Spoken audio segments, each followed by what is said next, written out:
Señoras, señores, muy buenas noches y bienvenidos a Canal 4 Televisión, al espacio Los Profesionales de Canal 4. A lo largo de casi 2 años que llevamos en antena, he tenido el placer de, lógicamente, entrevistar a muchos profesionales de todos los órdenes, lógicamente, de la vida.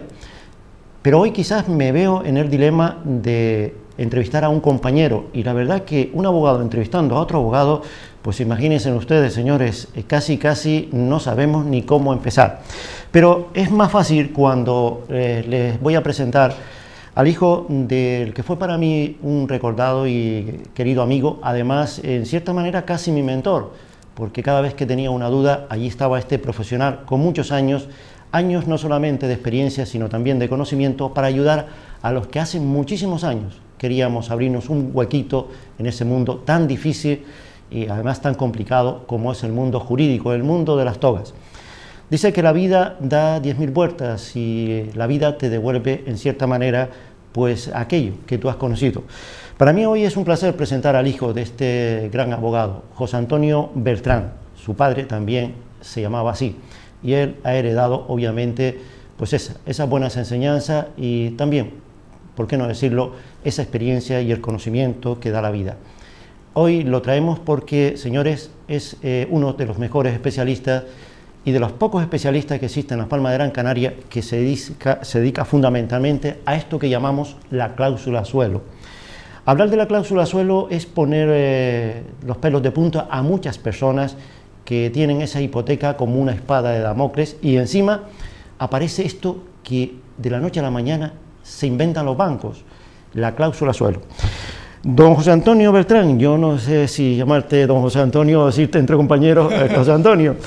José Antonio, la verdad, ante todo, la verdad, es una alegría, no te conocía, pero es una alegría saber que eres hijo de aquel hombre que nos ayudó mucho, no a mí, a todos los que en aquel momento eran novatos, seguimos siéndolo, obviamente, pero como dice el refrán, tarde o temprano la rueda vuelve a dar la vuelta.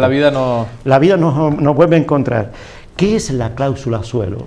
Bueno, la cláusula suelo, como decías al principio, es una invención de las entidades financieras a raíz de conocer el inicio de la crisis y no se les ocurrió pues una mejor fórmula para evitar fundamentalmente la pérdida de sus ingresos financieros, la remuneración importante que suponen para las entidades financieras las hipotecas, que inventar una cláusula mediante la cual en cierta medida los deudores hipotecarios desconocen en el momento de firmar una escritura cuál es la variabilidad del tipo de interés.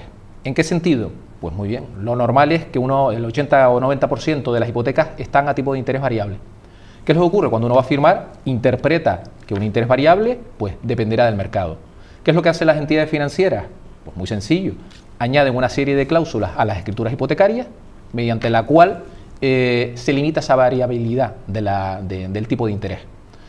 ¿Qué es lo que dice el Tribunal Supremo? No es que sean esas cláusulas nulas, no tienen por qué ser nulas, pueden ser incluso válidas.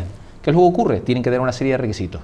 Y lo que ha ocurrido en España es que no se dan esos requisitos, no son transparentes, no son claras y la gran mayoría de la gente no sabe ni siquiera que suelen tener, que tienen cláusula suelo en sus escrituras. Qué curioso.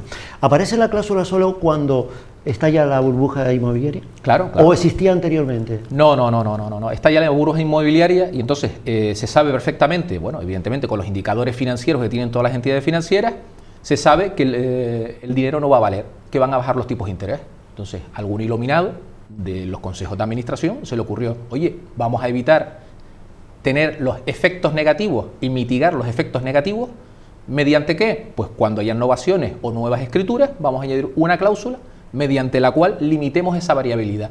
Se dice cláusula suelo, pero es cláusula suelo y techo. Y techo. ¿Por qué? Pues muy sencillo, porque se limita la bajada, lo normal, entre el 2,5 o el 3%, aparte del coeficiente de variabilidad que tenga cada uno contratado con la entidad financiera, y se limita el techo. ¿Qué es lo que ocurre? Que es nulo por la sencilla razón de que la limitación hacia abajo es favorable al banco y la de arriba es un disparate. ¿Cómo? Del 3 al 18, del 3 al 12. Mire, si el tipo de interés llega a subir al 6 o al 8, nadie puede pagar la hipoteca. Con lo cual, ¿qué es lo que ha dicho el Supremo? Oiga, mire, esa variabilidad que usted establece en la cláusula es nula. ¿Por qué? Uno, porque no se lo ha explicado a la persona que está firmando la escritura pública, obligación que tendría en este caso el notario. Y dos, porque el juego entre el suelo y el techo es favorable a usted. ¿Es favorable a usted? ¿Por qué? Porque si la hipoteca, ¿cuántos años llevamos sin que suba el tipo de interés por encima del 6? ¿Una década? ¿15 años? Es tan improbable que suba por encima del 6 o del 8 que si llegásemos al 6 o al 8, que desgraciadamente llegaremos, dicho sea de paso, llegaremos porque, en fin, es evidente que... ¿Cuál es el tipo? ¿El tipo cuál? El tipo de interés. ¿Actual? Actual. Ah, 0,75 o 0,25. Madre mía. ¿Y patrocinas o ya, como decimos los canarios, abarrunta que podemos llegar a eso? Claro. Madre mía. Eso es actual. No. Es evidente que, bueno, vamos a ver, las medias que se establecen por ahí se dicen que para que se puedan sostenibles las entidades financieras, tendríamos que estar hablando de tipos de interés entre el 3,5, el 4, el 5, ¿no? Incluso llegar al 6. Ojo, que a principios de la crisis, no sé si lo recordarás, llegamos a estar al tipo de interés sobre el 5,50 o el 6. ¿Estamos hablando del año 77? No, estamos hablando del 2007. 2007. 2007. Estalló la burbuja, llegaron a subir los tipos de interés, pero ¿qué es lo que pasa? Se dieron cuenta que al final, bueno, seguimos sin estar recuperados. No nos hemos recuperado del impacto. ¿Por qué? Pues muy sencillo, no hay dinero en el mercado. La gente no tiene dinero. Se han bajado la clase media en España actualmente. Son 1.000 euristas. Un 1.000 eurista no es una clase media, pero esa es la clase media. Clase media en el sentido de que, ¿cuál es el mayor número de personas con un salario de 1.000 euros? Pues la clase media. Eso es al día de hoy. 1.000, cuando digo 1.000, son 1.200, 1.300. Esa es la realidad. Entonces, no hay poder adquisitivo, no hay liquidez en el mercado y el impacto que tiene la cláusula cero sobre cada uno de nosotros a la hora de pagar es muy importante. De hecho, la media se establece en unos 200 euros al mes. 200 euros al mes es una barbaridad. Quitar las cláusulas. De un sueldo de 1.000 euros es una barbaridad. Es una barbaridad. Entonces, ¿qué es lo que ha ocurrido? Pues muy sencillo. Determinadas entidades, asociaciones que se dedican a la defensa de los intereses financieros de particulares, interpusieron unas demandas colectivas que fueron las que provocaron la primera sentencia que declaró la nulidad. Eso fue el 9 de mayo del 2013. ¿Qué es lo que hizo el Tribunal Supremo? Pues muy sencillo.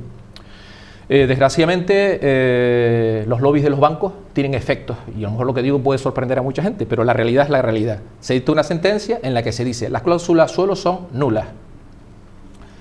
Solicitud de aclaración por las entidades financieras. No hace falta nombrarla, pero una de las entidades financieras. ¿Cuáles son los efectos? Los efectos legales del Código Civil son la nulidad radical de esa cláusula. Si una cláusula es declarada nula, no ha existido nunca. Eso es lo que llamamos nulidad de pleno derecho. De pleno derecho, efectivamente. Nulidad, no ha existido nunca la cláusula, ¿vale? Solicitud de aclaración por parte del BBV, de la entidad financiera, una de las afectadas. Mire, ¿cuáles son los efectos? ¿Los totales o puede haber alguna otra interpretación? Auto de aclaración del Tribunal Supremo. Vamos a recurrir a una figura que no es jurídica y es los efectos que puede provocar la nulidad radical de esa cláusula en el orden jurídico, en el orden económico nacional. Mire, ¿qué figura jurídica es esa? Porque yo no la conozco, llevo 21 años de ejercicio y no lo he oído nunca. No, mire, es que si nosotros anulamos la cláusula, todas las cláusulas totales en España, las entidades financieras tendrían que devolver 20.000 millones de euros. O sea, bueno, si es nula, es nula. Para evitar ese perjuicio a las entidades financieras, perjuicio bueno, los perjuicios son los de los particulares, los de las familias que no pueden pagar las hipotecas. Los perjuicios en modo alguno pueden ser los de una entidad financiera. Pongamos, por ejemplo, la inyección que se hizo en su momento a la entidad Bankia, 24.000 millones de euros. Si a una sola entidad, usted y yo, le hemos inyectado 24.000 millones con nuestros impuestos para levantarla, ¿qué problema hay en que todas las entidades tengan que devolver 20.000 millones a todos los españoles? No, oiga, usted devuelva el dinero. Pues bueno, pues no es así. El Tribunal Supremo ha dicho, oiga, no, los efectos son a partir de mi sentencia. Y se ha inventado. Se ha inventado una figura que es el orden económico nacional. Mira, a mí el orden económico nacional yo no lo he visto nunca, yo no lo he estudiado, no existe ningún texto legal. ¿Y dónde queda el principio retroactivo de las normas jurídicas? Bueno, pues ese es el problema. Entonces, ¿qué es lo que ha ocurrido? Bueno, recientemente, esta misma semana, ha salido una sentencia en Tenerife, de un juez de primera instancia, y creo incluso confirmado ya por la audiencia, diciendo, a mí me está muy bien lo que diga el Tribunal Supremo, pero yo no voy a seguir la doctrina del Supremo. La anulo radicalmente y devuélvala íntegramente. Claro.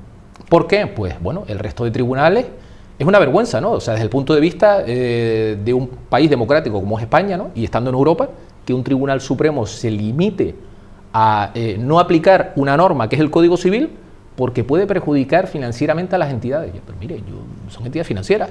Y si son financieras, pues oiga, esto.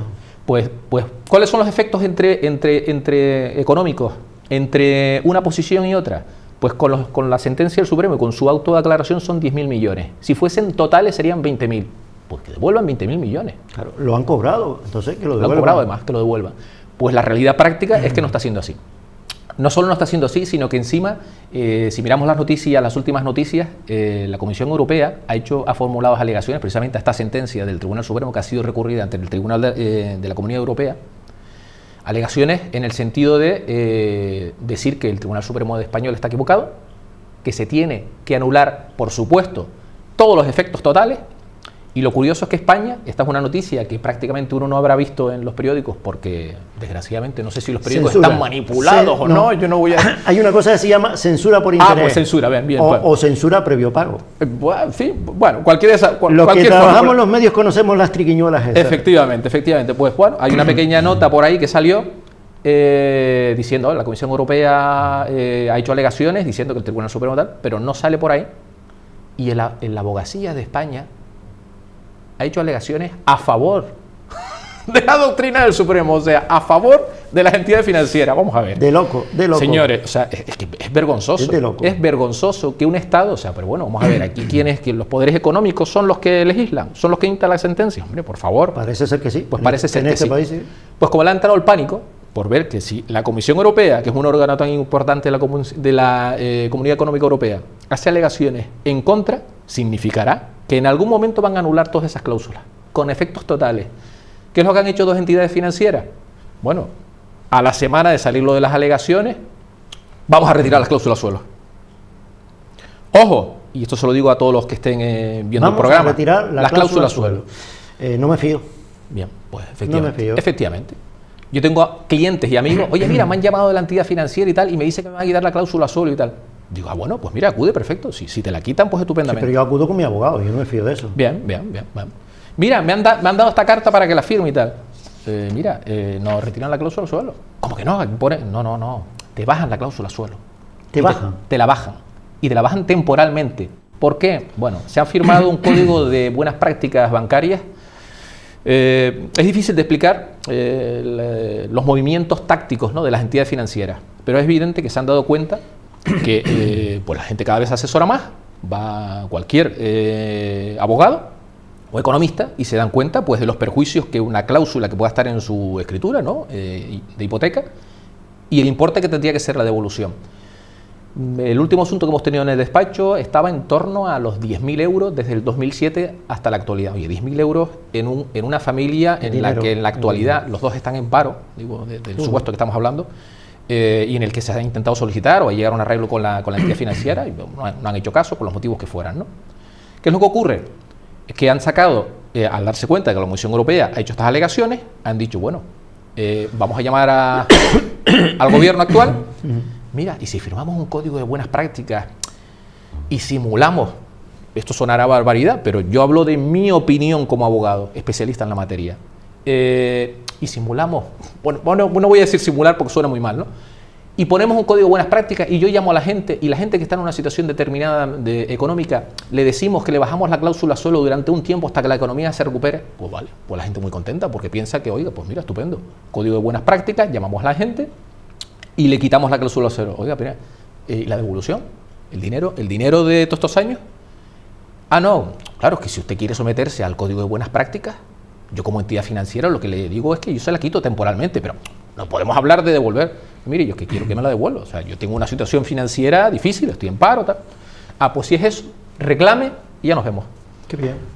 Así actúan. Así actúan. Por cierto, ¿y qué dice el Banco de España? Que se supone que es el órgano controlador de toda esta maraña de bancos y banqueros y demás familias.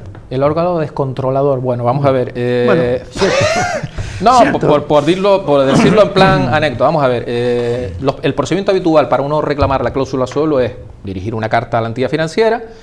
Hay un plazo de 2 meses en el que te pueden contestar o no. Una vez que te contesten, estén o no de acuerdo, puedes dirigirte al Banco de España, y el Banco de España está estimando en el 80% de las situaciones que esa cláusula, la cláusula para que no sea válida, para que sea nula o anulable, tiene que tener una serie de requisitos: que sea transparente, que sea comprensible, que esté redactada con claridad, que te hayan dado una simulación de la variabilidad de esa limitación que te han puesto. Te lo tienen que explicar. Claro. ¿Qué es lo que pasa?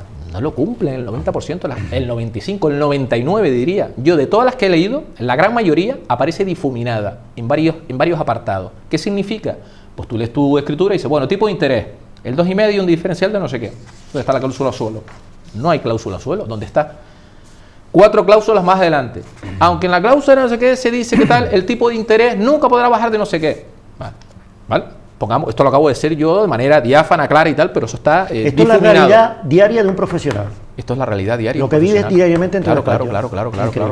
¿Qué es lo que ocurre? Pues el Banco de España, en muchos de estos procedimientos que abre, le dice al banco, oiga, mire, en las circunstancias en las que se ha producido la firma de esta escritura, pues no determina que haya sido transparente, clara y tal. Bueno, las entidades financieras en el 80% de los supuestos no le hace ni caso al banco. Primero porque no es vinculante.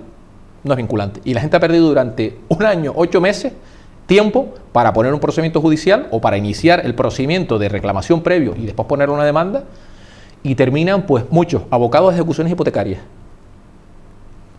abocados a la segunda oportunidad, abocados a concursos de personas físicas o personas naturales. Dios mío. Es un desbarajuste lo que ha ocurrido en España. Lo pierde todo. Lo pierde todo. Lo pierde todo. Por cierto, ¿cómo sé yo cuando tengo una cláusula suelo? Porque normalmente soy el lego en la materia, hablabas antes de interés variable, y la pregunta es, el lego en la materia, la persona normal y corriente que acude de buena fe, no sabe ni siquiera lo que es un interés variable. O sea, tiene o llevar un abogado o un economista que claro, sí, bueno, normalmente sería un economista o un abogado financiero. Una cláusula suelo y que me han metido una cláusula suelo sin saber lo que es. Bueno, uno lee el inicio de la escritura, tú pides una hipoteca para adquirir una propiedad o has hipotecado precisamente para pedir una línea de crédito, ¿no? Puede ser digo porque puede ser una hipoteca no necesariamente para adquirir una propiedad, sino una propiedad que esté libre. La hipoteca es para tener liquidez, un préstamo del tipo que sea, ¿no? Con garantía hipotecaria.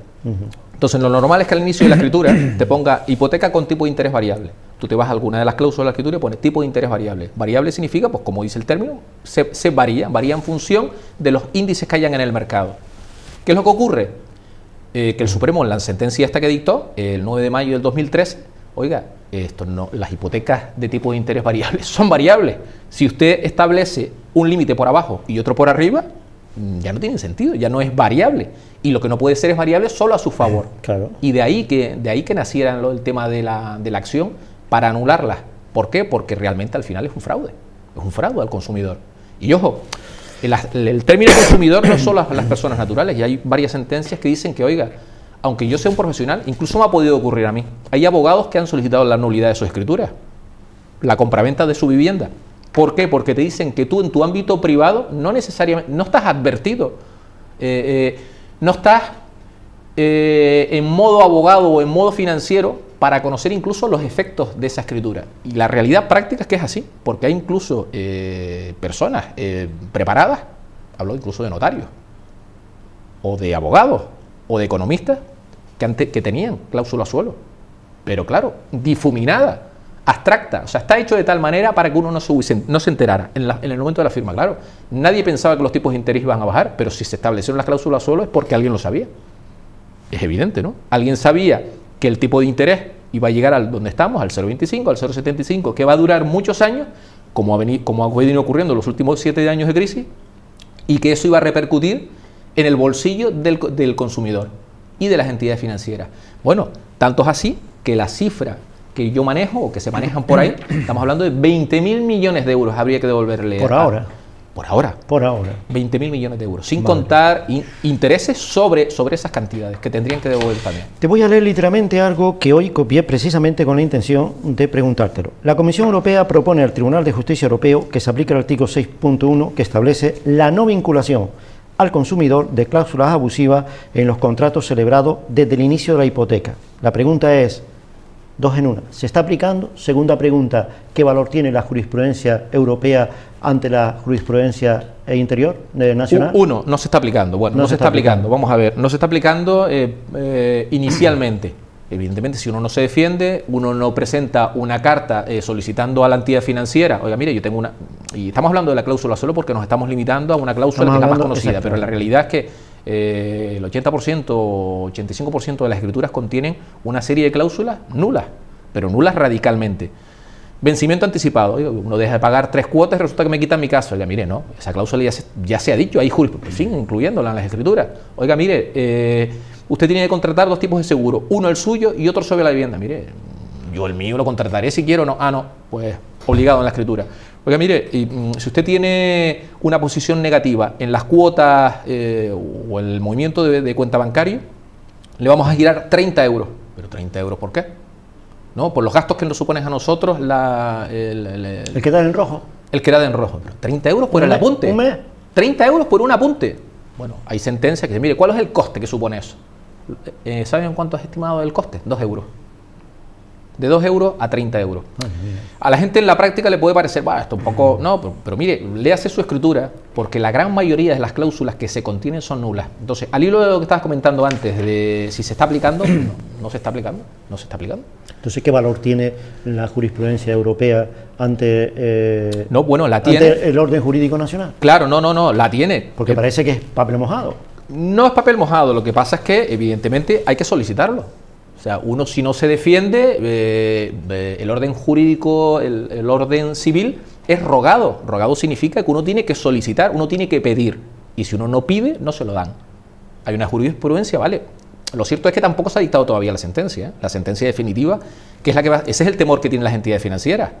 Y de hecho, los efectos de esa sentencia pueden ser devastadores para España. Pero claro, yo pongo siempre la balanza encima de la mesa. ¿Consumidores o entidades financieras? Pues yo, sinceramente, la sociedad. Esos 20.000 millones que se devuelvan a la sociedad. Es de la sociedad, son de los consumidores. Hay que devolverle el dinero. Si nosotros hemos sido los que le hemos inyectado 24.000 millones con nuestros impuestos a Bankia, ¿qué problema hay con que el resto de entidades, llámese BBV, llámese Caixa, llámese Sabadell, el que sea, Banco Popular, tengan que devolver 20.000? Oiga, señores, pues si usted ha tenido beneficios en los últimos 7 años, porque siempre estamos con la bandera de los beneficios de las entidades, ¿no? En fin, las entidades financieras españolas son muy solventes en los ratios y tal. La verdad es que creo que las noticias de ayer, las entidades financieras españolas no tienen los ratios de solvencia que exige Europa. Y la noticia es ayer. O sea, encima de eso. Encima de eso. ¿Qué significa? Pues muy sencillo, que si las sentencias finalmente van a salir como se está estimando que vayan a salir, el Supremo puede ser que tenga razón. Coño, va a ser un cataclismo. Señores, puede ser un cataclismo. También hay muchas familias con cataclismo. Han perdido su casa, no se está aplicando la jurisprudencia como se tiene que aplicar para tener la segunda oportunidad. Pues señores, pues al final pues buscaremos una fórmula, pero la fórmula no puede solo sacrificar a la sociedad, habrá que sacrificar a las entidades financieras. Y si de las 20 que pueden quedar solventes en España, tienen que quedar 10, porque quedan 10, pero que se repercuta a la sociedad. Esa es mi opinión, al menos como profesional. Lo que no podemos es aplicar la ley en función de los intereses económicos. Mire, eso no funciona de esa manera. Hoy, precisamente en la radio, estuve hablando con un señor y me decía, dice, efectivamente lo que acabas de comentar, ha salido una noticia en que los bancos están llamando a las personas para quitarle la cláusula suelo. Ojo, incidía en la palabra quitar. Quitar, sí. Y él decía, cuidado señores, cuidado, vayan acompañados de un profesional. No firmen nada si no va acompañado por un profesional. Me lo está confirmando. Este señor no es abogado, pero conoce un poco, porque ha sido víctima también de de estas triquiñuelas. Sí. Si no hagan caso, vayan acompañados de un profesional. Llámese abogado, llámese economista, y no cualquier abogado. Tiene que ser alguien que entienda esta materia, porque desgraciadamente esto es algo que nos ha cogido... es complejo. Es complejo y de sopetón, y no todo el mundo está preparado. No. ¿Por qué no tiene carácter retroactivo desde el momento en que yo tengo una sentencia en que le obliga a devolverme el dinero? Porque es a partir de... Bueno, pues muy sencillo, porque como decía al principio, el Tribunal Supremo no se le ocurre otra fórmula, la verdad que es un poco, bueno, no sé qué término emplear, vergonzoso, ¿no? Que un Tribunal Supremo todo un Tribunal Supremo, sí, exacto, sí, adopte una postura, bueno, primero porque cuando dictaron inicialmente la sentencia, la primera sentencia, si no recuerdo mal, era del 9 de mayo del 2013, se solicitó la aclaración. ¿Por qué? Porque es una demanda colectiva, con la complejidad que tienen las demandas colectivas, de si afecta a todo el mundo o no, solo los que están suscritos a las asociaciones que interpusieron la demanda, etcétera. Entonces, las entidades financieras, creo recordar que fue el BBV, solicitó la aclaración de la sentencia. ¿Por qué? Porque evidentemente hicieron sus números. Tribunal Supremo, oiga, que si hay que devolverlo desde el inicio, esto es un dineral. Auto de aclaración del Tribunal Supremo. Nos inventamos la figura de orden económico nacional. No es una figura jurídica. O sea, y menos que lo ponga todo un auto de aclaratorio del Tribunal Supremo. ¿Por qué? Porque por esa regla de 3 cualquiera podemos acudir. Oiga, mire, que en mi familia, si usted me quita la casa, el orden económico mío... O sea, me invento algo. Me invento una presunta norma. Exacto. O le pongo nombre... Ni siquiera es una norma, porque orden económico... Pues vale, bien, estupendo. Visto muy bonito el muñeco, pero el muñeco sigue siendo muñeco. Exacto, más o menos. Exacto. Entonces, ¿qué es lo que supone eso? Pues el no aplicar retroactivamente algo que además establece el Código Civil, que es que, bueno, lo comentaste al principio, cuando algo es nulo, es nulo. Es nulo. Y ha dejado de existir. Ya. Y sus efectos son desde el inicio. Yo firmo una escritura en el 2007, me la anulan en el 2015, me tienen que devolver desde el principio. Se hace un cálculo, oiga, 9.000 euros de más he pagado. Pues 9.000 más los intereses. ¿Qué es lo que dice el Supremo? Mire, no, a partir de mi sentencia, el 9 de mayo del 2013, mire, ¿por qué? Pues muy sencillo, es que si lo hacemos desde el principio, habría que devolver 20.000 millones. ¿Y quién es usted, Tribunal Supremo? Para hacer, ¿usted qué pasa? Que se sentó con las entidades financieras para hacer números y mire, vamos a poner a partir de la sentencia. Vale, estamos todos de acuerdo. ¿Estamos de acuerdo? Vale, bien, perfecto. Pues eso es lo que han hecho. Increíble. Señores, así termina la primera parte de los profesionales de Canal 4. Estamos hablando con José Antonio Bertrán, profesor, en este caso profesional de la abogacía y especialista en esto de la cláusula de suelo, que seguramente creo que un 99,9% de los canarios están sufriendo también eso que se llama cláusula suelo. Volvemos en unos minutos.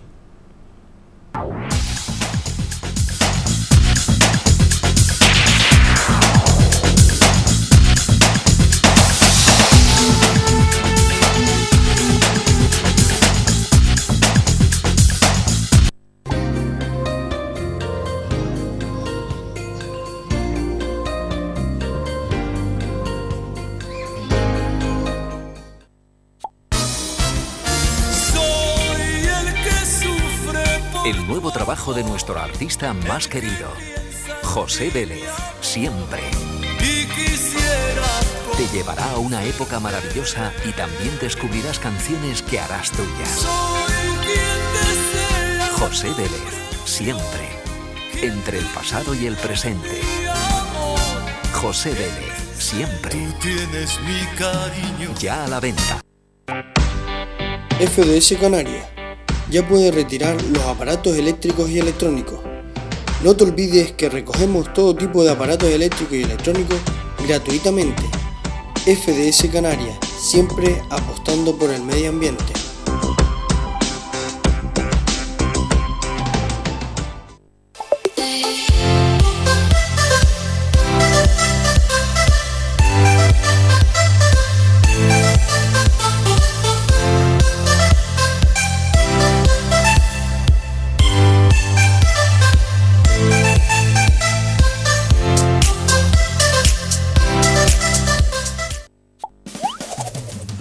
Reciclaje. Mira, hijo, voy a separar para reciclar.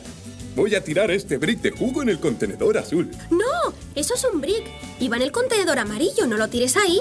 Pero es de cartón, ¿no? Y el contenedor azul es para papel y cartón. No, Archie, no. Los bricks están compuestos de capas de varios materiales, como el plástico, el cartón y el aluminio. Si lo tiras en el contenedor azul y se mezcla con el cartón, no se podrá reciclar ni el cartón que hay en el contenedor, ni el brick.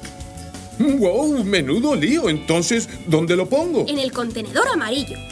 Es un envase, pero antes escáchalo o aplástalo para que no ocupe tanto espacio. Vale, entendido. Todos los envases al contenedor amarillo. Incluso los bricks.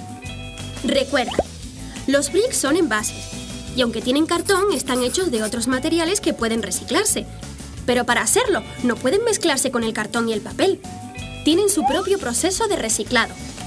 Los bricks no van en el contenedor azul, pero sí las cajas de cereales, de galletas, de zapatos y los periódicos y revistas. Archie, ¿dónde vas? Atiende, que luego te equivocas de contenedor. Entendido. Bricks van en el contenedor amarillo, no en el azul.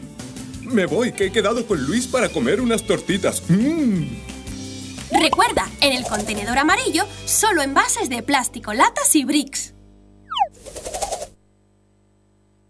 A partir del próximo miércoles, día 18 de noviembre, el programa Más que Política, el debate cambiará su horario. Será todos los miércoles, pero a las 7 de la tarde hasta las 8:30. Compartiremos esta mesa de debate con ustedes porque son parte de este debate, el cual la participación a través del hilo telefónico para nosotros es muy importante, valorando lo que se trata en ese debate. Acuérdense, a partir del 18 de noviembre, la cita a las 7 de la tarde.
Renovados saludos, queridos amigos. Volvemos en la segunda parte de los profesionales de Canal 4 con don José Antonio Bertrán, abogado y además especialista en la cláusula suelo. Habrán visto cómo he entrado con una sonrisa porque durante estos minutos de publicidad hemos estado hablando fuera de antena y la verdad lo que estoy oyendo, aparte de aberración jurídica y disparate jurídico, es algo que ya no sé si calificarlo de un circo o de auténtica locura. Pero bueno, para eso está aquí para aclararnos a ustedes y a nosotros toda esta maraña de cláusula suelo.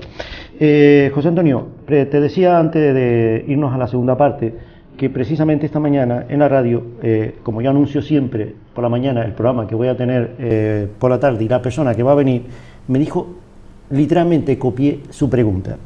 El día 9 de mayo del año 2013, el Tribunal Supremo dictó una sentencia en la que declaraba nulas todas las cláusulas suelo que no cumpliera con los criterios de transparencia, incluso si el cliente se benefició durante un tiempo de caída en el Euribor. Sí, sí. ¿Es cierto esto? Sí, sí, es cierto. Vamos a ver, el Tribunal Supremo lo que dice no es que las cláusulas suelo sean ilegales, sino que si no contienen los requisitos que establecen esa sentencia, claridad, transparencia y por supuesto comprensión, porque claro, es que hay que hacer un juicio de valor. Claro. Una cláusula puede ser clara y transparente y no ser comprendida por el 50% de la sociedad, y ya hablo de la sociedad canaria fundamentalmente. No solo es que haya que tener una formación legal o jurídica, sino es que hay que tener una mínima formación a la hora de comprender el contenido de una escritura. Yo puedo leer una escritura y ser una persona, aun cuando tenga una licenciatura, y no comprender el alcance del contenido de la escritura. Pues nos ocurre habitualmente y desgraciadamente la función notarial, que es la que tendría, yo creo que habitualmente mucha gente conocerá, vas al notario, te dan la minuta el mismo día con 20, 30, 40 o 50 folios, con una serie de documentos anexos. Nadie se detiene a la comprensión científica, porque es que no solo hay que comprender el texto, no solo hay que leerlo, sino hay que comprenderlo y saber cuál es el alcance. ¿Cuál es el problema? La gran mayoría de las escrituras con cláusula suelo no son comprensibles, son incomprensibles. El lenguaje es tan farragoso que no lo entienden ni los notarios. Ni los notarios. Madre y mía. Normalmente, ¿qué es lo que ocurre? Bueno, evidentemente, pues hay una serie de normas. Se han convertido los notarios en fiscalizadores de cláusulas abusivas. yo tengo muchos amigos notarios, pero me surge cierta perplejidad cuando hablan de que los notarios son fiscalizadores de cláusulas abusivas. En fin, todas las cláusulas suelo son cláusulas abusivas y yo no he oído a ningún notario en la última década decir, no, bueno, yo lo advertí. No, usted no advertía nada. Firmaba la escritura, leía, ¿la han leído? ¿El carnet es suyo? Sí, no, tal. Punto y se acabó. Y aunque están diciendo que en la actualidad los notarios son los fiscalizadores de las cláusulas abusivas, la realidad es que se siguen firmando escrituras con cláusulas que siguen siendo abusivas. Entonces, esa es la realidad práctica, ¿no? Pero bueno, centrándonos en el tema de la cláusula suelo, la realidad es que da igual lo que haya dicho el Supremo. La Comisión Europea, afortunadamente España, y es la ventaja de estar en una comunidad económica europea, tenemos órganos que están supranacionales, por encima del Estado español. En cierta medida es una vergüenza, o sea, que tengamos que decir que afortunadamente pertenecemos a una comunidad económica europea donde haya un tribunal que va a fiscalizar por encima de los tribunales de cada Estado. ¿Por qué? O sea, porque tenemos que tener un tutor ajeno a la realidad económica de cada país para que pueda decidir imparcialmente. Con lo cual, hacen su contrario. Estoy diciendo que el Tribunal Supremo Español con esta sentencia no lo es. Pero esa es la realidad. La Comisión Europea ha hecho alegaciones diciendo, oiga, eso que ha hecho el Supremo no es válido. Usted no puede limitar los efectos de una nulidad. O sea, da igual el orden económico, es que usted no es el Ministerio de Economía. Usted es un tribunal, y un tribunal aplica la ley. Y se supone que tiene que ser imparcial. Ya, se supone. Entonces, la realidad práctica es que a la gente, pues en cierta medida, las están engañando, incluso diciéndoles, no, vamos a quitarte la cláusula del suelo. Que lo lean bien, porque no le están quitando la cláusula del suelo, están limitando los efectos. Pero ojo, esos efectos ya vienen determinados por el Código de Buenas Conductas. O sea, ya hay un código, o sea, no le están haciendo ningún favor, están aplicando, en mi opinión, y bueno, con expertos con los que he hablado, dicen, no, lo que han hecho es para evitar que la gente empiece a interponer demandas, más demandas, porque hay mucho profesional, mucho abogado, mucho financiero advirtiendo a sus clientes, oye, pon la demanda porque no te van a devolver el dinero, ejercitas tus acciones, etcétera, etcétera, etcétera. Lo que han hecho es llamar a los clientes y decirle, mire, venga para acá, le vamos a hacer un favor. ¿Usted ha visto esto que está saliendo del tema de las cláusulas? Sí. Pues mire, le vamos a bajar la cláusula, se la vamos a quitar. Novación, por supuesto, redactada por el banco, pero hecha por ti. Las cartas que yo tengo en mi despacho, estimado director de la sucursal, el nombre del cliente y firmado por ti. O sea, la carta que te dan, te la dan ellos, pero está hecha por ti. Y la firmas tú como aceptando, como pidiéndole al banco, mire, suspéndame los presuntamente efectos. Está hecha por ti, pero ellos te la dan ya en formulario impreso. Increíble. Hasta ese punto llega la falsedad del movimiento. Efectivamente, está ahí. Y cuando, sin embargo, como decía antes, bueno, hay una cuestión que vaya montaje. Es un montaje, en fin, montaje económico, y bueno, estamos en un sistema capitalista en el que lo que rige son los beneficios de mercado, y digo los beneficios hasta aparentes, porque para mí las entidades financieras españolas, como decía antes de la interrupción que tuvimos y tal, no son tan solventes como dicen, ¿no? De hecho, ayer salió una noticia hablando de que no cumplen con los ratios, con los famosos ratios europeos. El problema es verdad que si uno mejor quizás es político, lejos del ámbito de mi profesión, y nos sentamos a mirar fríamente el impacto que podría tener sobre las entidades financieras, dices, joder, pues claro, si los balances de los bancos no son reales y le aplicamos menos 20.000 millones, pues quizá hayan problemas financieros. Pero o sea, vamos a ver, ¿y la familia? Parece que no les importa. Parece que no les importa. Vamos a ver, cuando uno tiene una hipoteca y se da cuenta que su hipoteca no baja, ¿es posible que se esté aplicando la cláusula suelo? Claro. Y el propio deudor hipotecario no sabe. No lo sepa. La gran mayoría. ¿Ese caso? Claro. No, es que esa es la gran mayoría de los casos. Es increíble que una hipoteca no vaya bajando. Claro, si una hipoteca es tipo interés variable. Exacto. Si una hipoteca es tipo de interés, vamos a ver, teniendo en cuenta que el interés actual en el Banco Europeo es del 0,75, el valor del dinero. Sí. Pero aquí te están aplicando un 6 o un 7, como decías antes. Bueno, en la actualidad no, en la actualidad estamos hablando a lo mejor habría que ver el diferencial de cada cual, pero lo que son cláusulas suelo es en torno al 2,5 o al 3. Estamos hablando de 2 puntos de diferencia. 2 puntos, eso es grande. 2 puntos de diferencia, estamos hablando a lo mejor de 200 euros al mes para cualquier familia. Bueno, vamos a ver, el caso que comentaba al principio de esta familia y tal que está en Arucas, a ellos les suponen 200 euros al mes. Los dos perciben 2 pagas no contributivas de 400 euros, que se les agotan ya. mire, entidad financiera, no me haga el favor, no me hago ningún favor, pero quíteme por lo menos la cláusula suelo. No solo no se la quito, sino nada más que le doy una carta y digo, no, yo te la quito, pero tú preséntame una carta en la que tú renuncias a las acciones legales y a pedir la retroactividad. Oiga, mire, abusos tampoco. Pues entonces sigue pagándola. ¿Qué juzgado es el competente a la hora de poner una demanda donde se ventila la cláusula suelo? ¿Lo mercantil o lo civil? Bueno, eso ha sido, al principio fue complejo saber exactamente... Porque eso confundía incluso a los propios profesionales, sí, no, por ejemplo. Y realmente, exacto, sí, bueno, no, y de hecho nosotros en el despacho nos pasaba, ¿no? Pero ¿qué es lo que pasa? Vamos a ver, hay dos vías diferentes. Las competencias, ese es otro problema que hay en la actualidad y, hombre, vendría a colación sacar el tema de la segunda oportunidad, que es la fórmula de ayudarle a la gente que tiene deuda. Hay una famosa ley de segunda oportunidad.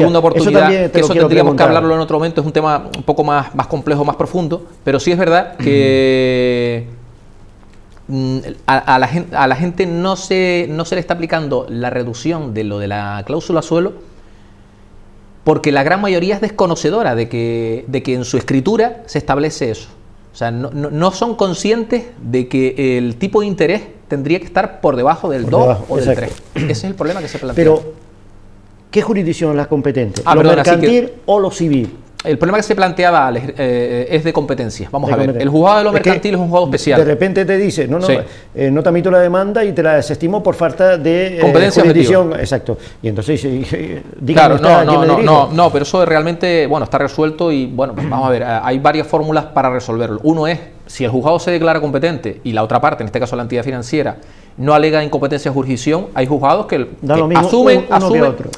No es así legalmente, ¿no? Vamos a ver, la realidad es que cuando tú solicitas la nulidad de la cláusula por ser abusiva, la competencia es exclusiva del juzgado mercantil. Perfecto.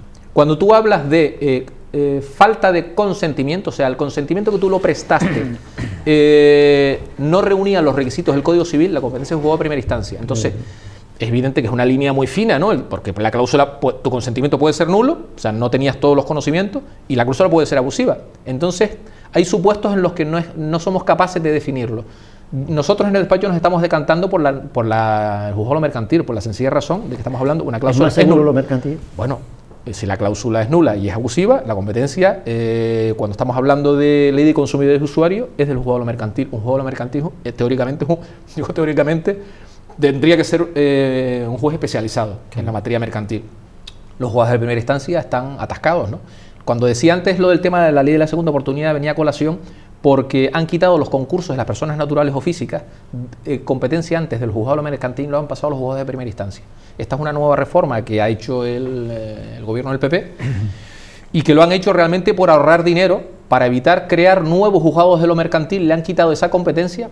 Por eso decía antes la dificultad de las acciones que se tienen que entrar en el juzgado de lo mercantil para la cláusula suelo en el juzgado de primera instancia, porque encima ahora lo han complicado quitándole una competencia de los concursos de personas físicas del juzgado de lo mercantil, han pasado al juzgado de primera instancia. Entonces, un particular...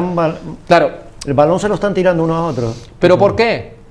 Para no dotar dinero. Tendrían que crear más juzgados de lo mercantil, más jueces especialistas, y eso cuesta dinero. ¿Qué es lo que han dicho? Pues quitamos la competencia del juzgado de lo mercantil y lo pasamos a primera instancia. Pero bueno, mire, vamos a ver, eso es no piensan en el justiciable. Aquí en España no se piensa en el justiciable. Sí, no, estoy viendo que eso está más claro. Se piensa sistema capitalista y vamos a ver sistema capitalista y punto y se acabó, ¿no? En el caso de la subrogación de un crédito, ¿cómo se opera la cláusula suelo?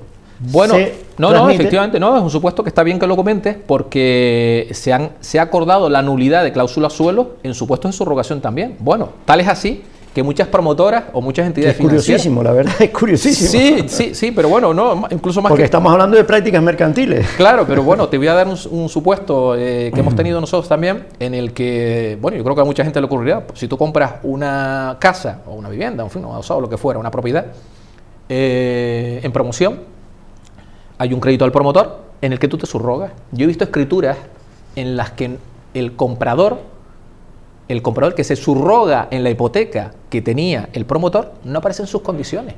¿Cómo? Repíteme eso porque me parece un disparate tremendo. O sea, el comprador no sabe cuáles son las condiciones. Y claro, cuando vas a preguntar, mira, es que en la escritura aparece que me subrogo en el crédito hipotecario tal, pues tú tienes tu escritura de compraventa, la de hipoteca es otra y no aparecen las condiciones.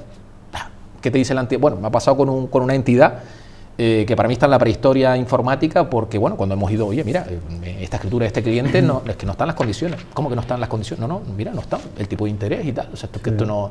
Dice, claro, porque eso es una subrogación. Digo, sí, es una subrogación, pero copia de como la ley de protección de datos, no te puedo dar copia de la del promotor, ya, pero ¿y mis condiciones? Claro. Te puedo dar un pantallazo si quieres del ordenador. Pero ¿cómo con pantallazo? O sea, pero bueno, o sea, ¿qué país es este? En fin, ¿estamos en un país subdesarrollado o...? Un pantallazo. Un pantallazo. Entonces yo te imprimo la pantalla, no, mira, vamos a ver. Vamos a ver. Lo que hay que oír. Lo que hay que oír. Entonces te dan un pantallazo y digo, bueno, pues mira, un sello o algo. Dice, sí, bueno, te lo sellan, te lo certifican. Estas son las condiciones que tenía el cliente cuando se subrogó. Y te das cuenta que las condiciones que estaban son las del promotor, que también tenía cláusula suelo. Pues ya se han estimado demandas diciendo, oiga, aun cuando sea por subrogación, también se pueden anular. Y así estamos. ¿Estamos así? Y así estamos. Oye, ¿qué es lo que hay que hacer cuando uno descubre que tiene una cláusula suelo y que a la luz de las informaciones periodísticas, que no jurídicas, dice, oye, es que están abusando de mí? ¿Qué es lo que hay que hacer?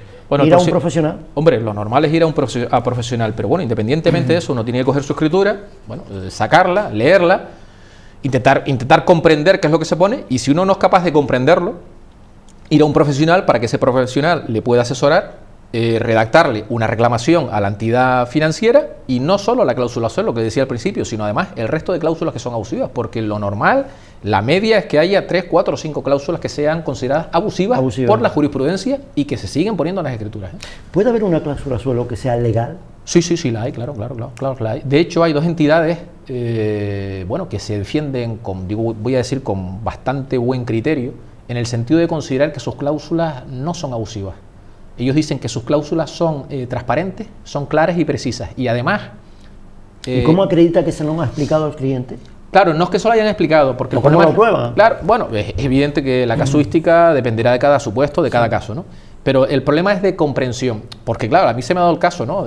Bueno, me lo traen al despacho, pero claro, vale, bueno, yo puedo considerar que, bueno, de las que he leído, pues esta parece ser, ¿por qué? Porque en la misma cláusula en la que aparece el tipo de interés variable, ya aparece lo del techo y del suelo, y dices tú, bueno, pues bueno, sí, no está difuminado por ahí, pero el cliente no tiene ni idea. O sea, ¿usted no entendió esto cuando...? Ni idea, mire, yo la verdad que cuando vienen al despacho, no tengo ni idea. Pues si usted no tiene ni idea, no lo ha comprendido. Y si no lo ha comprendido, vamos a intentar quitarle la cláusula suelo. Y además con carácter retroactivo. ¿Por qué? Porque el problema es de comprensión. Vale que el Supremo ha establecido una serie de criterios de que, pues eso, que tiene que ser transparente, que tiene que ser comprensible, que tiene que ser clara. Eso no se cumple. O sea, no se cumple. En la realidad no se cumple. Aunque hay dos entidades que están defendiendo la postura, bueno, la están defendiendo pues muy sencillo. Salir, como ha ocurrido, por ejemplo, con Caixa y con Bankia, que han quitado las cláusulas suelo desde hace un mes, y su impacto ha sido de 265 millones de euros. ¿Quitarlas definitivamente? Bueno, eso es lo que dicen ellos. Yo las que he visto no he visto que las hayan quitado. La han moderado. Es que precisamente una de las dudas que tengo es, ¿hay alguna entidad financiera española que haya quitado la cláusula suelo de una forma radical? Yo de las que he visto no. A juzgar por lo que me estás diciendo, yo de las simulan que la quita, pero que simulan en realidad... que lo que hacen es alterar la cláusula suelo bajándola a, bueno, digamos... Yo hablo de quitarla. De la misma forma que se puso, desaparece definitivamente. Claro, pero una cosa que antes se me quedó y en el tintero, y creo que es importante decir, es que hubo una modificación del Código Civil recientemente que se vendió por parte del Gobierno de España como para favorecer a los consumidores, y es las acciones, la prescripción de las acciones. La prescripción de las acciones. La prescripción de las acciones pasaron de 15 años a 5. Entonces, ¿qué es lo que se le decía a la gente? Vamos a intentar, con la ley de la segunda oportunidad y con la limitación de la prescripción de las acciones, que la gente en 5 años salga a flote. ¿Vale? Bien, ¿vale? Desde ese punto de vista, bien. El profesional que tiene que leer y que tiene que estudiar. Claro. Bueno, y esto ahora... ¿Lo estudiamos? ¿Lo miramos? No, claro, que esto no es solo para eso. Esto es para evitar que los 20.000 millones que tendrían que devolver, que transcurran los años suficientes para que la gente no interponga todas las demandas. Entonces, ¿qué es lo que hacemos? Creamos el código de buenas prácticas, le decimos a la gente que le quitamos la cláusula suelo, la gente no interpone las acciones y nos hemos ahorrado pues, 10.000 millones de euros. Y prescribe por el tiempo. Y prescribe la acción que el consumidor le puede poner al banco. O sea, eso es lo que se llama vulgarmente un abuso de derecho. Un abuso de derecho. Un abuso de derecho. Es el estado en el que estamos, ¿no? Dios mío, hasta ese punto estamos hasta llegando ese ya. punto, hasta ese punto. Entonces, ¿qué es lo que se le recomienda a la gente? Pues evidentemente que formule la reclamación. Bueno, pues si hay que esperar 2 meses, realmente no es necesario, ¿eh? O sea, yo he interpuesto acciones, hay muchos clientes, bueno, pues que tienen problemas obviamente de liquidez, son niños pequeños, es el hogar familiar. ¿Lo sufre de la misma manera el hogar familiar que la empresa? Bueno, no, vamos a ver, hay sentencias que dicen que es aplicable ya a las empresas. A las empresas también. A las empresas también, que pueden ser nulas y tal. Evidentemente siempre hay más dificultad para una entidad financiera, pero yo para una gran empresa, yo por ejemplo pongo la primera cláusula suelo de la que yo recuerdo, es de una empresa importante de Canarias, y estamos hablando de la compra de un centro comercial, ¿no? Yo recuerdo cuando nos mandaron la minuta, yo por la primera vez que vi esa cláusula, ¿no? Y dice, oye, pero mira esta cláusula y tal. Dice, no, esto es porque, oye, lo que no, claro, están bajando los tipos de interés, claro, evidentemente entre profesionales y en ámbito de empresa, ¿no? Oye, están bajando los tipos de interés, nosotros mínimo de un 4 y el máximo un 8 y tal, porque, joder, pues estamos hablando de 12 millones de euros y tal. Digo, esto es un dineral, esta cláusula es nula, ¿no? Yo en plan coloquial, 2006, 2007, creo recordar y tal. Bueno, en definitiva, al final nos hicieron, bueno, pues como mucho que digamos que las empresas funcionan de otra manera y tal, esa cláusula se impuso porque no había juego, o sea, el único que te financiaba era esa entidad y había que firmar esa cláusula, se firmó y estuvimos pagando, yo hice el cálculo, bueno, la empresa está en situación compleja, ¿no? Financieramente hablando, el cálculo de devolución para esta empresa era de 1.800.000 euros. 1.800.000 euros. Exacto, por tener cláusula suelo. ¿Es caro ir a un abogado a reclamar una cláusula suelo? Bueno, desde que salió la ley Ómnibus no tiene por qué. Y bueno, la ley Ómnibus la que estableció la liberalización de los sectores, y los profesionales, todos los profesionales, en el que me incluyo, abogados, economistas y tal, ya no tenemos la obligación de unos criterios, voy a decir, mínimos o máximos, ¿no? Que son los que establecía, en este caso, el Consejo General de la Abogacía de Canarias, con lo cual quiere decir que la gran mayoría puede llevar un procedimiento sin necesidad de regirse por esos criterios. ¿Qué significa eso? Nosotros, de hecho, cuando estoy comentando estos asuntos de clientes, familias que no tienen es que muchas veces recursos, dice, no voy a un abogado porque si encima me veo apurado a pagar esto, claro. tampoco voy a poder pagar la minuta de un abogado. Pero bueno, vamos a lanzar algo a favor del gobierno de España. Bueno, finalmente han retirado lo de las tasas de los particulares, con lo cual el ejercicio de acciones que antes requería, bueno, eso provocó una desbandada de asuntos en los juzgados. ¿Por qué? Porque si tú para poner cualquier demanda, yo siempre pongo el ejemplo de una multa, ¿no? La típica multa de tráfico. Para tú interponer cualquier recurso contencioso administrativo y anular una multa, que en la que no estabas de acuerdo, la tasa eran 200 euros. Y resulta que la multa eran de 200, pues ¿quién ponía las multas? Pues nadie ponía la reclamación, ¿no? Entonces, ahora que los han quitado, la ventaja que hay es, aunque en España no se admite la cuota litis estricta, el resultado del procedimiento, o sea, yo pacto con el cliente que si sale favorable, le cobro el 10, el 12 del resultado, estrictamente la ley Ómnibus ha liberalizado el sector y lo que nos permitiría es esto que estoy diciendo. Oiga, mire, usted tiene razón, en el despacho creemos que se la van a dar y yo le voy a cobrar los gastos estrictos del procedimiento. ¿Qué son los gastos estrictos? Las fotocopias, si hubiese que pagar a algún perito, pero los honorarios, como tenemos certeza de que le van a dar la razón, esperamos a que salgan favorables. ¿Incluye también al procurador o solamente profesional? Al procurador también. Incluye todo. Nosotros lo estamos haciendo de esa manera. Hasta hace poco, creo que hace pocos años, yo llegué a ver del Colegio de Abogados de Las Palmas unas cuotas de referencia. O sea, hablabas de menor cuantía, mayor cuantía, y te ponían unas cuotas de referencia, es decir, unas cantidades de referencia, no obligatorias. Normas orientadoras. Exacto, normas orientadoras. Ahora son... ¿Eso ha desaparecido? Criterios. No, bueno, el Colegio de Abogados... Todavía conservo yo un librito rojo, Lo tenemos, lo seguimos teniendo. Bueno, de hecho... todavía lo conservo. Sí, bueno, del año... Yo también... Del año María Castaño, pero ahí está. Sí, en pesetas y tal. No, efectivamente, eso todavía... vamos a ver... España, es una pena decirlo, ¿no? Pero es un desbarajuste en todos los sentidos desde el punto de vista jurídico, ¿no? Porque cada vez que hablamos de algo, decimos, bueno, sí, pero es que resulta que hay otra norma que dice, bueno, pues con esto pasó lo mismo. Esa es una ley ómnibus que le aplica una directiva europea y se liberalizan todos los sectores, ¿no? Transportes, profesionales, etcétera, ¿no? Bueno, lo de Uber, esto que está pasando, en fin, toda esta historia, ¿no? Sí. ¿Y qué es lo que pasa? Te dicen, oiga, usted tiene libertad porque para ejercer en cualquier punto de España, antes estábamos limitados con el tema de los colegios profesionales, yo no sé si recuerdas, cuando tú ejercías que tenías que comunicar, si ibas a Lanzarote. Tenías que pedir permiso a un colegio para que el otro te admitiera, pero para ese procedimiento. Para ese procedimiento. No para uno, sino para ese. Algo absurdo, pero bueno. Absurdo, sí. Bueno, yo recuerdo anécdotas. Afortunadamente eso ha desaparecido. Yo recuerdo, pero usted, bueno, en fin, abogados, compañeros, ¿no? Que aprovechaban cualquier tal para decir, decir, oiga, pero este compañero es de Las Palmas, y el juez te preguntaba, ¿pero usted está habilitado? Bueno, señoría, lo pedí por FAS, ¿te acuerdas? Y tal, el FAS no ha llegado y tal. Bueno, pues se lo voy a admitir, pero bueno, ibas a otro colegio diciendo, yo llegué a vivir eso en Tenerife, en Tenerife. Evidentemente los jueces se daban cuenta del truco del compañero. Decía, bueno, hombre, si o llevar directamente la autorización del colegio de abogados y presentarla en el acto de juicio oral. Efectivo. Bueno, ahora voy a contar una anécdota. Algo casquiano, pero bueno. Claro, pero ahora está ocurriendo con el tema del intrusismo en nuestra profesión. Entonces, es verdad, ahora hay mucho intrusismo. En ese aspecto me ahora parece nos piden correcto. el carné antes de entrar. Y me parece bien, ¿no? Yo la verdad que siempre lo he llevado, pero que considero que es algo... O sea, hay gente que se hace pasar por abogados y entran a los juicios y tal. En el sur se descubrió a alguien que se hizo pasar por gestor. Cuando le descubrieron el chanchullo, se hizo pasar por abogado y cuando ya se vio descubierto, desapareció y lo cogieron en Sevilla. Increíble. Porque denunciaron a alguien que se le ocurrió llamar al colegio de abogados a ver si estaba colegiado. El señor no lo conocemos aquí de nada. Bueno, por eso te podría contar una anécdota. Nosotros teníamos un cliente, ¿no? Que le llamamos mentira latente, ¿no? Imagínate, ¿no? Era un temerario, ¿no? Una persona que... No, locos hay en todos sitios. Sí, pero bueno, tendía, pues no sé, el hombre en situaciones de tensión, la forma de quitarse la tensión era soltar disparates, ¿no? Y tuvimos un juicio una vez y tal, un tema penal. Y el juez le preguntó, bueno, en fin, un tema penal, pues, una protección indebida, lo que fuera y tal. Bueno, y usted y tal, dice, bueno, ¿usted qué se dedica? ¿No? Las típicas preguntas, ¿qué edad tiene? Tal, no sé. Yo soy abogado, señoría. Yo soy abogado. Sí, bueno, nosotros éramos abogados defensores y tal, pero bueno, vamos a ver, en fin, el hombre no era abogado. Increíble. No, señoría, mire, no, que no, ¿qué tal? No, pero ¿en qué colegio está? Y tal, pues se quiere poner la toga, pues bueno, en fin, tiene deferencia contigo. No, señoría. Cortesía profesional. Bueno, efectivamente. Bueno, en definitiva, lo que estábamos diciendo antes del tema de la cuota litis, a la gente no le es costoso poner un procedimiento, primero porque nosotros, uno, no lo cobramos, y dos, solo vamos a resultados. Solamente cobran por resultados. Claro.